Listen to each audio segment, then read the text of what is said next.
الله عطاك خير لا تظهر نفسك فقري، والله معطيك خير، لأن النبي صلى الله عليه وسلم يقول إن الله يحب أن يرى أثر نعمته على عبده، في ملبسك، في مأكلك، في مشربك، في مسكنك، في حياتك. لا تظهر نفسك أنك من الناس اللي أغنى الأغنياء، ولا تظهر نفسك من أفقر الفقراء، من شافك تصدق عليك وأنت بخير وفي خير. لا، لا إسراف ولا مخيلة ولا تقتير وبخل وشح، إنما متوازن في هذه المراتب، شاكرا لأنعم الله في عياله، في ماله، يقدر. حتى عيالك لا تخلي عيالك يتمنون ألعاب في أيدي غيرهم مما هو في دائرة المباح وأنت قادر على أنك تعطيهم إياها.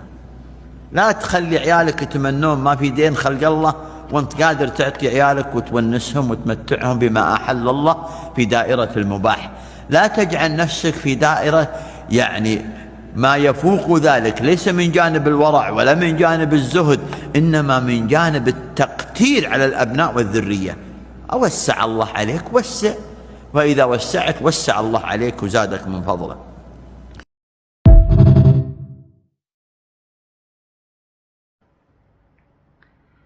Assalamu alaikum warahmatullahi wabarakatuh. Hope you're doing well. The Noble Sheikh has raised such a great point, several actually, and what I've enjoyed about it the most is that it talks about balance, but not to make yourself appear poorer than you are nor richer than you are, because you'll hear people say fake it till you make it, and then they go into quite a lot of debt in order to appear rich when they aren't. And they come off actually looking tacky, wearing Gucci belts and Louis Vuitton. Like they're almost walking billboards for these companies. And some of these companies, they put their name all over stuff, and it looks quite bizarre. And people will wear it and be like, "Oh, I'm rich," and it's usually sometimes as well just some fake, a really clever fake from China. And so they want to appear being wealthy when they're not. And then that's also how a lot of women get scammed as well. Okay. And also, a lot of women will flex on each other. And you're like, like with fake bags and purses. I have no idea what the obsession with expensive purses is. But that's another one where they try to get the best looking fake so that when they walk down the street, they signal to other women like, I'm this or I'm that, and it's a weird thing to me. Now, when he talks about if you have the provision and your child wants a toy, to get it for them. Now, me, I try to stretch my money, and the little toys I get, like the wooden toys, like a frog, you pull it and it like moves, a little wooden carved airplane. I got my son a little carpentry made tank, the little one. These are things that are quite adorable. Crochet octopus, crochet squid. These things I try to do, and I even look for vintage toys on Etsy that I can wash. And I really love giving to my children, more than myself, obviously. And before I watched this video, I just thought in my heart, they're only going to be little for a short time, and before you know it, they're going to fly the nest, and all I'll have left is the little toys they played with. And if they want to have the toys for their children, that's great, but also donating those toys to other children to play with can be great as well. But like, I use my little blog money and Substack money to get them something. And after, because things break as well. Kids are rough on toys. They get lost, they get broken, you name it. Kids are rough. But or books. I give them a lot of books, but books. Surviving a toddler is not easy. But subhanAllah, getting them little books. And you go to the thrift stores, you can get great cheap books, like 40 cents, 75 cents. So when you have the money and you can do it, you give him to it. It's different than, for example, the character in Harry Potter, Dudley, who he's so spoiled rotten that he's ungrateful. So I think the Sheikh does a wonderful example for us of not being stingy, but not being a spendthrift. And there are some people who are quite stingy, and videos like his will definitely benefit those, I think. Because some people, they're like, well, we want to save everything so that we buy one thing that's expensive. And it's like, you can get affordable little things. Quality with a good quantity. Instead of just, one thing that's super expensive, depending on what it is. Sometimes you have to buy quality, right? Like if you buy certain types of shoes, if they're too cheap, they start, the sole comes off, they break apart. But if you buy several medium priced ones, then you have a spare. But if you're going to work in a factory and you need some nice steel-toed boots, it's important to get those shoes. So, there's a balance. And Timberland's boots, somebody ripped them apart by hand to show how the company over time has made a cheaper product while charging the same price. So you have to be very careful as well with that. But not being stingy, not being a spendthrift, the great balance. And this reminds me of something that Andrew Tate said, where he was saying kids are cheap, women are expensive, and he talked and bragged about how little he spends on his kids. Meanwhile, he brags about how much he spends in clubs, on different haram activities, getting massages by women. He buys bottles in the club, private jets, stupid Bugattis, but then he brags about how stingy he is with his children and how stingy he is with his baby mamas. And I found that always to be quite repulsive.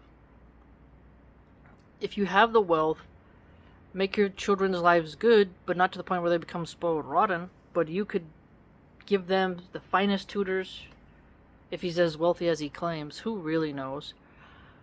But man, you could do a lot of things, and you could also help a lot of children in poverty. But I just found it quite sick how Tate, he really champions, like, how bad can you treat a woman before she leaves? And how badly can you talk about women until a man speaks up and says, hey, I really don't appreciate you talking about women folk that way. So he has some of the worst manners ever. He talks softer to women like Bonnie Blue than to, other women who have become great doctors or done something honorable with their life. So that should also be noted. He also says women who want to get married are whores, because he also doesn't want to spend on the wedding. I don't think you need a Disney wedding, but if you have wealth and you can have a little private nice dinner and such in a halal way, you can make it nice and memorable for your woman. He claims to have over 9 baby mamas. I don't believe him. He's always changing the number. But you should treat them well, and that means with your words and with your finances. So the great balance of when your kids are little, you help them, you make their life good, but you don't spoil them, but you're not stingy and make them live in squalor when you could do better. He also mentions how, asceticism, and I lean a lot towards that hermit peasant vibe now. As the older I get, the more I feel like just this monk hermit type of energy happening to me, because I just feel more detached from materialism. That doesn't mean I wouldn't enjoy a great sushi restaurant, not that I can afford it, but if I had money. When it comes to clothes, I wouldn't say I look poor, but there's been times where somebody paid for my I was buying a sandwich and someone had paid, and they said, and the cashier's like, oh, someone already paid for your sandwich. And I was like, what? And they said, oh yeah, they just wanted to pay forward.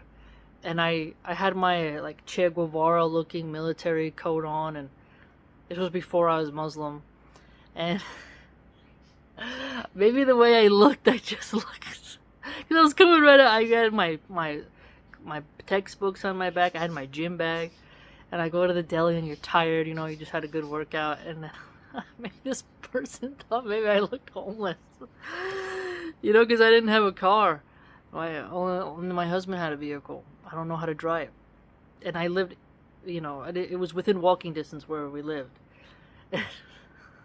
This person thought I looked homeless, so you know, and so maybe that's why they did it. They could have just been being nice, but when the sheikh mentions that, like, don't look so poor where people give you money, I was like, oh snap. But I just embrace now. Just be humble, man. I'm not really into looking like the Devil Wears Prada vibe. Maybe it'd be different if I had it, but I just, like, Candace Owens is spending like $4,000 on these pantsuits. She's dropping mad money, you know, to have that. I don't think that's me. Like, if you were to look at the Far Cry Primal video game, and you know how the people are wearing bones and their faces is painted, and they look kind of weird, that would be more me. I'm more into, like, simplistic clothing, maybe like a gemstone necklace or a seed bead pattern tribal necklace, an alligator tooth pendant, you know, very minimalistic. Very minimalistic. I wasted so much money on buying clothes every season and whatnot. I should have really gutted the fat and saved all that money. I would have had more, but I kept spending in order to look nice, in order to get other people's approval. I'm not saying the sheikh's saying that, but that's the hard part of life, is to know when to stop, when to give, all that. It's such a delicate balance. But I do look for a good deal, and I don't always look for the cheaper option. But I do think, okay, for example, my husband and I, we saved up to buy an espresso machine. We get it. The nozzle thing started, like, every time you turn on the steam on the wand, it would pop off. And it was like, we saved up for this to get it on Amazon, and it wasn't worth it. So that means you have to kind of save up to get another one. But I thought, you know what, we'll just use a French press.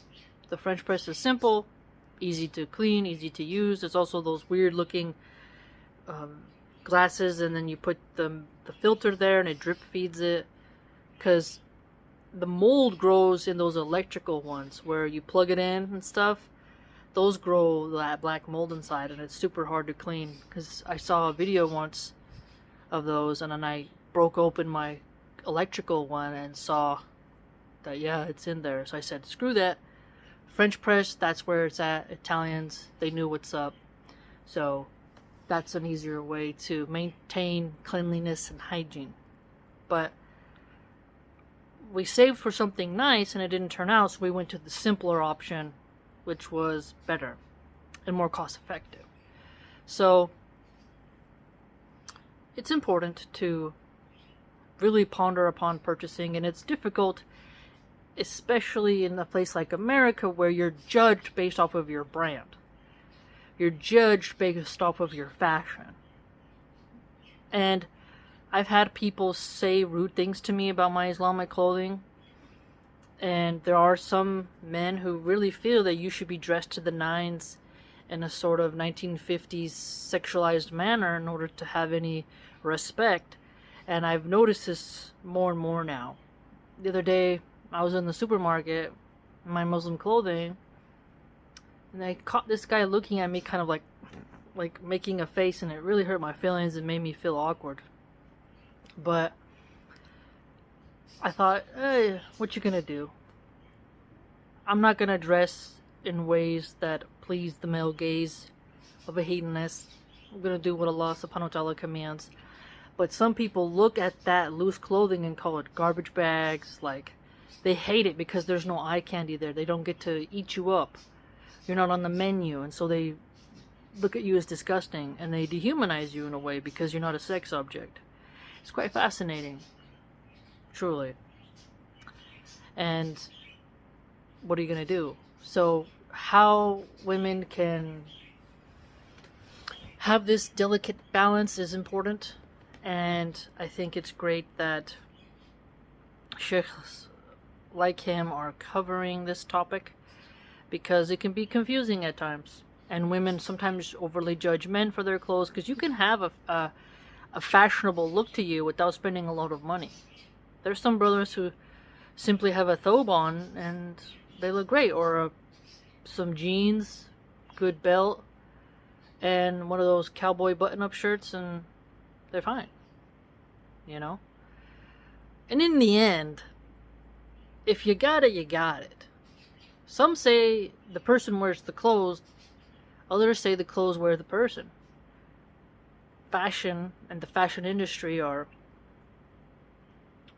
big corporations, huge genres on what the eye likes to look at.